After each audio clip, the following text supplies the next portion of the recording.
All right, fellow entrepreneurs, welcome back to the channel. Favicon is another easy way of branding your online business. You see in the top corner of my trial Shopify store here, where you can see the trial shopping bag, or in this Google search for hoodies spelled wrong, there's a little Google icon here.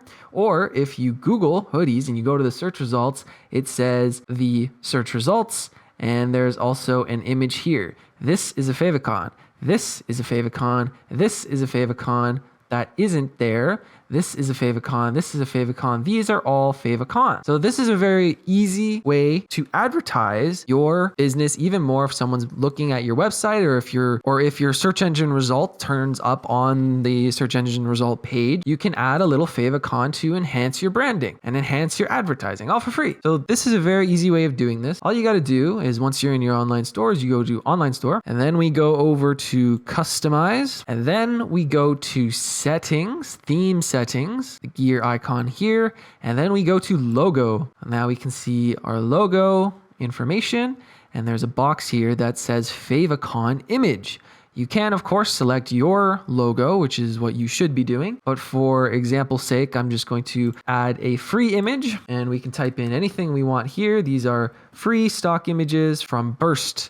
Burst is Shopify's in-house free stock images that you can use all over your website for free and not have to worry about copyright issues. So we have now added this image of cookies and milk to our favicon image section in our theme settings. So now we can go ahead and save this, click save, and we can test if this is working properly by just going to a product page. So I have this just test product page here. And if we preview what it will look like, we can see the cookie and milk image in our tab. Now, of course, this would also show up in the search engine results, or SERPs, right next to our link, as all of these have done as well. And notice this one doesn't have anything because this favicon is not loaded. So which one would you rather have? Would you rather have your company displaying with your logo here, or would you rather have nothing displayed like this advertisement? Now, of course, you can notice that the images in your favicon are very, very small. So you want to use a very high contrast, low detail image of your logo. And as it stands right now, this is a square. So if you are making it yourself, you would want to use a square ratioed image like 16 by 16 pixels or 32 by 32 pixels. You can obviously Google the internet for favicon logo generators, but usually you want to have branding that is consistent throughout your social media, throughout your pages, on your website,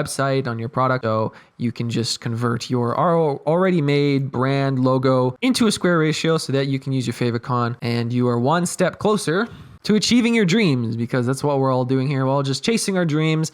And that's one thing that if you have been in Shopify for a while like I have, or you've had multiple stores like I have, that's something that you might want to add and you might overlook just because it's so small and seems to not make that big a difference. But I mean, if you're browsing search engine results like this and you come across a bunch of your competitors and then your website doesn't have a favicon, it looks a little incomplete like this, well, it can make a big difference. It's also very important for brand recognition. If you have a lot of products and a lot of search engine result pages showing up, or maybe stacked on top of each other, for example, if all of these 4 links was your product in your website and none of them have your logo here, well, that's not going to help in terms of brand recognition. You can easily put our favicon in our favicon image settings, which again is in themes and customize and in theme settings and in logo. The second one here, it's just another way to optimize your website and optimize your brand so that it is performing best it possibly can across the internet. That's all you got to do. Congratulations, you've reached the end of this tutorial. If this has helped you, please leave a like so I know. If you want to join a free community of like-minded entrepreneurs and learn from someone who has had multiple stores and has been in the industry for a very long time, consider subscribing. And if you do, I will see you in the next video.